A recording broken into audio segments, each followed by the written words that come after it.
Vamos falar agora do Furacão. O rubro-negro, ontem lá na Neoquímica Arena em São Paulo, perdeu para o Corinthians. Veja aí como foi. Na Arena Corinthians, a meta do Atlético era voltar a vencer no Campeonato Brasileiro e seguir no G6 da competição. Só que não deu tempo nem de tentar colocar o objetivo em prática. O Timão abriu o placar logo aos 6 minutos com um Balbuena de cabeça. O Furacão ainda viu aos 22 minutos Roger Guedes de pênalti ampliar o placar para 2-0. Na segunda etapa, o técnico Felipão fez 5 substituições, que até surtiram efeito. Eric, de cabeça, descontou para o Atlético aos 35 minutos. Mas o 2-1 foi realmente o placar final do jogo. Porque a gente permitiu a primeira bola que foi a gol, tomamos o gol. Foi um posicionamento errado. Nós temos que corrigir isso de qualquer maneira. E depois tivemos o lance da penalidade, que eu acredito que tenha sido penalidade, como foi do outro lado, e os queridos não enxergaram. Tá? Mas é assim, fazer o quê? O meu lance foi pênalti, do outro lado foi pênalti também. Só que quem está no VAR está voltando hoje no campo do Corinthians, estava suspenso. Então é uma série de coisinhas que a gente tem que ficar sempre pensando o que pode acontecer no futebol brasileiro. E nós erramos nos 2 lances, nós permitimos ao Corinthians a qualidade do primeiro tempo, o segundo tempo eu acredito que foi melhor. Tivemos o nosso gol, tivemos algumas oportunidades ainda, mas o Corinthians soube se colocar muito bem e venceu a partida. Bom, a gente sabe que a gente teve uma postura muito ruim no primeiro tempo, né? Que tirou algumas chances da gente reagir, né? Toma 2 gols consecutivos, que se eu não me engano foi com menos de 20 minutos ali do primeiro tempo. Toda a estratégia que foi montada, ela acaba que tem que ser mudada. E a gente precisa corrigir alguns erros que a gente vem tendo frequentemente, né? Nossa equipe é uma equipe madura, mas nos últimos jogos temos sofrido alguns gols infantis, né? E precisamos corrigir isso para que na final da Libertadores esses erros não aconteçam, né? Mas a gente não pode só pensar na Libertadores, temos aí mais 3 jogos para que a gente se coloque uma posição boa no Campeonato Brasileiro e para que a gente chegue com confiança na final da Libertadores. Então é corrigir, né, o que a gente fez de errado no primeiro tempo e extrair coisas boas que foram feitas no segundo, que eu acho que a gente tem tudo para evoluir até a final da Libertadores. Assistir os jogos no sofá bem confortável é melhor, né? Outra coisa, né? É outra coisa. Categoria, né? Receber uma visita. Receber uma visita, ver o Brasil ser campeão. Né? Você sabe que eu tô confiante, né? Eu também. E aí, e o jogo do Furacão contra a equipe do Corinthians? Rubro-negro, Felipão reclamando bastante lá do pênalti não marcado a favor do Furacão. O primeiro tempo foi muito ruim para o Atlético. O Atlético segue num momento delicado, digamos assim, né?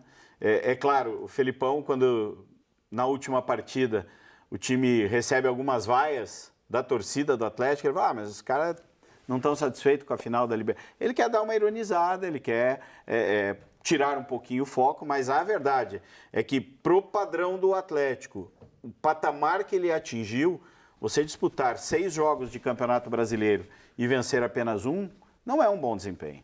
Não é um bom desempenho. E foram jogos em que, a maioria deles, o Atlético entrou com favoritismo. Você enfrenta o Cuiabá dentro de casa, o Avaí fora de casa, mesmo fora de casa. Tá lá embaixo. Né? Então, o Corinthians estava jogando, não digo que o Atlético é favorito contra o Corinthians na Neoquímica, mas o Corinthians estava com uma equipe não tão difícil quanto E o Corinthians só perdeu um jogo. É o melhor mandante, né? É o melhor mandante.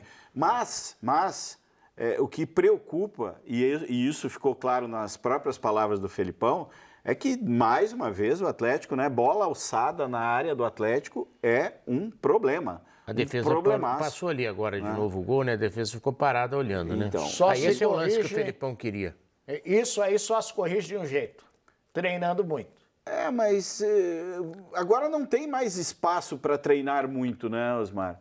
Já estamos na reta final, faltam... O capitão pede ali para o árbitro ir para o VAR, né? Mas eu acho que é o VAR que tem que chamar, na verdade, né? Não adianta o árbitro falar, quero ver de novo, né? Mas esse lance depois mostrou o replay, a bola bate no peito do jogador do Corinthians, não foi absolutamente nada.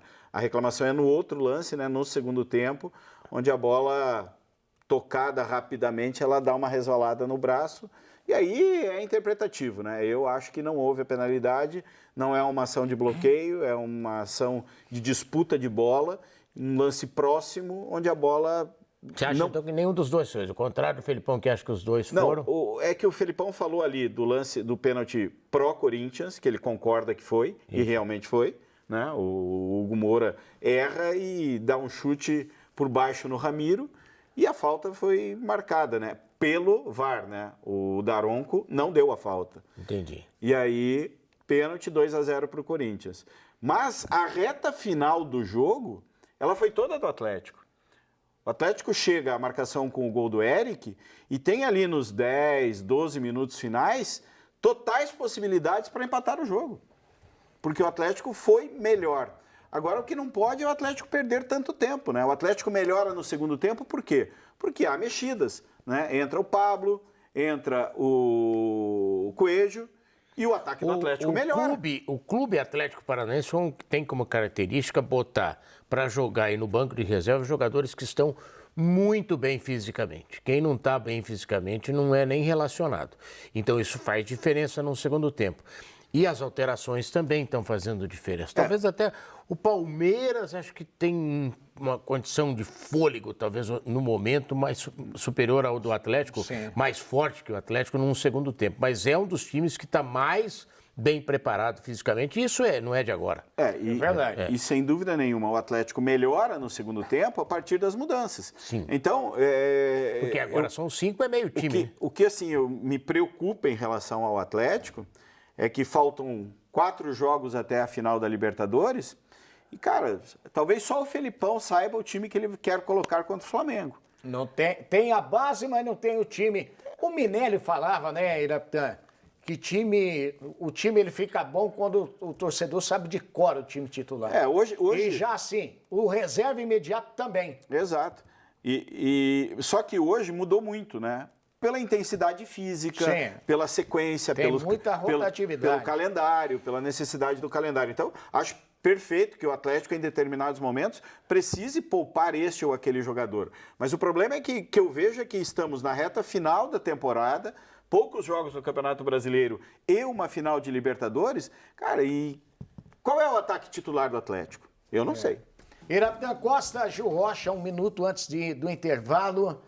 Furacão, então, como que recebe o Coritiba? Eu perguntei como que chegava o Coritiba para o Clássico, como que chega o Furacão para receber o Coritiba, então, domingo, 7 horas. Vai jogar com muita intensidade, você não tenha dúvida, não é igual ao outro jogo, é ponto corrido, mas o jogo contra o Atlético pelo lado do Coritiba e o jogo do Coritiba pelo lado do Atlético é diferente. Vai jogar com muita intensidade, eu estou na expectativa de um grande clássico, viu, Osmar? Clássico disputado, pegado, com gols. Sim. Eu acho que vai ser lá e cá, vai ser bonito de ver. Também acredito nisso, só que em relação ao Atlético me preocupa esse aspecto de você não ter uma equipe definida. E acho assim, muito pouco provável que o time utilizado pelo Felipão nas últimas partidas, nessas mais recentes, né, nesse jogo contra o Corinthians, no jogo passado realizado na Arena, que este seja mais ou menos o molde que ele pretende utilizar no jogo contra o Flamengo. E aí eu acho que o Atlético pode estar perdendo tempo pensando na Libertadores, né? Pensando lá na frente. Eu não vejo um conjunto interessante para ser competitivo diante do Flamengo.